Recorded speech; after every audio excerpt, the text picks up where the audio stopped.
Bonjour à toutes et à tous, et bienvenue dans cette capsule vidéo de révision. Nous l'avons vu, les guerres médiques sont des guerres complexes avec de nombreux enjeux. On va revoir tout ça, vous êtes prêts? Les guerres médiques commencent en 490 avant notre ère. Le roi perse Darius s'agace des interventions grecques dans la mer Égée. Il décide d'intervenir, pensant mettre au pas les cités méditerranéennes. Darius lance une expédition contre les Grecs en mer Égée, pensant régler l'affaire rapidement. Manque de bol, Darius va tomber sur un os, et cet os s'appelle Athènes.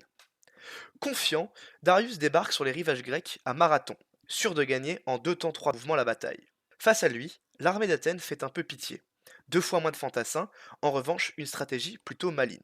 L'armée athénienne avance, puis recule, et sans même s'en rendre compte, les Perses se retrouvent encerclés et se font massacrer de tous les côtés grâce au système de la phalange. La phalange est un système militaire dans lequel les soldats, hoplites, sont protégés de tous les côtés par des boucliers et attaquent avec de longues piques pour briser les rangs ennemis. Résultat de la bataille de Marathon, 7000 Perses morts selon Hérodote. Darius est obligé de s'envoler vers d'autres cieux, promettant de se venger. La revanche vient 10 ans plus tard par le fils de Darius, Xerxès, en 490 avant notre ère. Il débarque dans le Péloponnèse. Les Spartes, isolés, sont acculés et voient une mort certaine.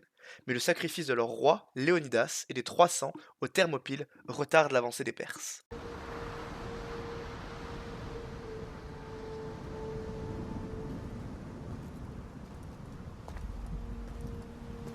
Mon roi, nous sommes prêts. Dis-moi, Dianekes, es-tu déjà allé pêcher avec ton fils? Non, jamais. Je n'ai jamais connu que la vie de soldat. Moi, j'aurais bien aimé aller pêcher avec mon fils. Mais là...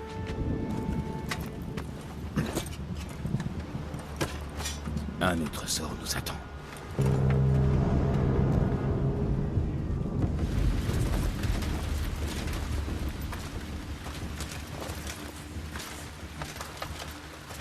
Spartiates! Chaque instant de votre existence vous a conduit à ce moment.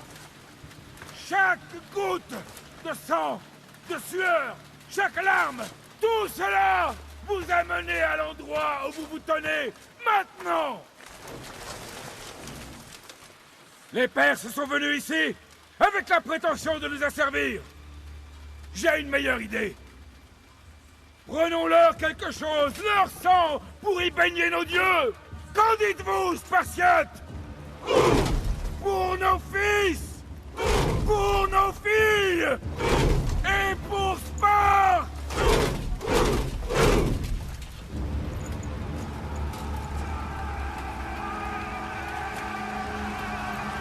Ce sacrifice inspire les autres cités grecques, qui unissent leurs forces dans la baie d'Eulésis.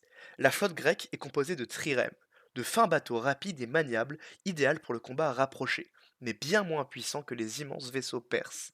Qu'à cela ne tienne, les Grecs utilisent encore la ruse, prétendant la trahison de leur principal général, Thémistocle. Thémistocle a fait croire à une retraite grecque, et les Perses s'avancent dans le fin détroit à leur poursuite.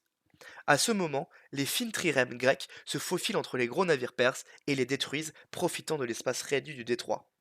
Les Perses sont à nouveau battus à plate couture, et les cités grecques victorieuses unies. Pour combien de temps? Ça, nous le verrons très prochainement. Terminons par ce qu'il faut retenir. Apprenons d'abord les personnages. Il faut connaître Darius, le premier roi perse, et son fils Xerxès. Il est aussi important de savoir qui est Léonidas, le premier roi Sparte qui se sacrifie pour l'unification des Grecs. Intéressant aussi de connaître Thémistocle, le général athénien victorieux à Salamine. Il faut aussi connaître les dates. De 470 à 479 avant notre ère, ce sont les dates des guerres médiques. Il faut aussi connaître la bataille de Marathon en 490 et les batailles de Thermopyles et de Salamine en 480 avant notre ère. Pour finir, apprenez également les notions, la phalange, qui est la formation de combat grecque par excellence, et également la trirème, le bateau de guerre athénien rapide et maniable.